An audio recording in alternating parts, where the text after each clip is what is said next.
Hello everyone and welcome back. So in today's video we are going to talk about useReducer, which is part of our React Hook series. In this video we are going to look at the general overview of what useReducer is, how to implement it, and how we can use useReducer to optimize our daily code base. So for this and more, let's dive into it.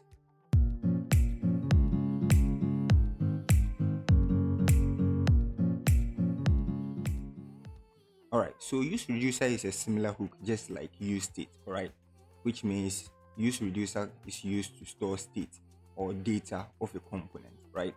Now, the difference between useReducer and useState is useReducer allows us to store state of a custom logic, okay? So if you find yourself keeping track of multiple pieces of states that relies on complex logic, then useReducer is the best option for you, okay? So now let's look at the syntax. So useReducer takes in two parameters. Okay, we have the reducer and then we have the initial state. Okay, so the reducer is basically a function that contains the custom logic. Okay, and then the initial state is of course the default value, which at the end of the day the useReducer is going to change. Okay, and then it returns two properties. It returns the state and then the dispatch method. Okay, so the state is the current data. All right, so if you pass in it by default, if you pass in initial state, that initial state is going to be stored in the state. Okay, and then the dispatch method is what we use to trigger the reducer. Okay, so if you have any parameters you want to pass, you have to pass it through the dispatch method.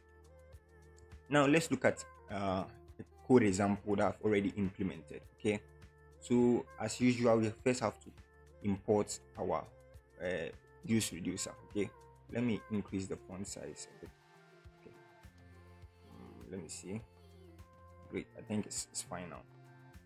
Yeah, so by default we have to import our useReducer from React. Okay, and then we have our initial state right here. So we are storing a list of to-dos in an array. Okay, so we have our initial to-do right here. Inside it we have the ID, title, and then the status, the complete status. Okay, which by default both of them or the two items you are storing is false. Okay, now we have the reducer, which is the complex logic. Okay, and I'm going to talk about it for a second, but let's go inside here. Okay, so here we have, or we've initialized our useReducer, which looks similar to useState, which or where we used to do it this way. So we pass in the data right here, and then we pass in set data. Okay, and then we have the use state here, and then we can pass in a default value, right? If you look at the useReducer, it's quite similar to that, just that here we've introduced a reducer, which is a function that implements our custom or complex logic for us, right? And then here we have the dispatch, which is just like use state or the state data. Then we have the state being stored here. Okay, so basically it looks similar, or it's quite similar to use state. Okay, now we have a function here which is handle complete. So what the handle complete does is it takes in a parameter which is to do, and then we call the dispatch function, right, which triggers the useReducer. Okay, so the dispatch function is basically like we are calling the reducer, and then we pass in uh, an action, and this action contains type of complete and then the ID of the to do that we want to change its complete status. Okay, here we are populating our to do. Of course, we are getting it from the state.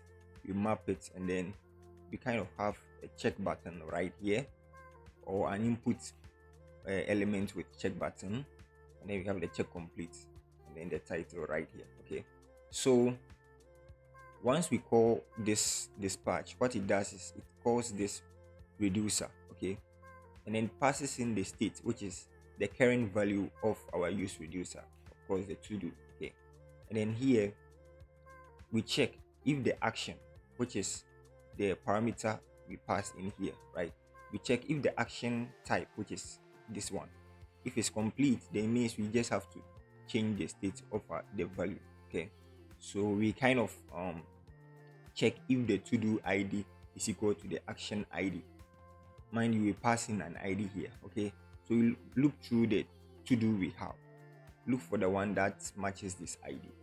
If it matches it, then check change the complete or the complete to the opposite, which is true. Okay, so that is basically what is happening right here. So we have the switch case here. So check if the action type is complete. If it's complete, then map through the state, which is map through the to do. Once you map through, or whilst you are mapping through, check for the to do with the action ID.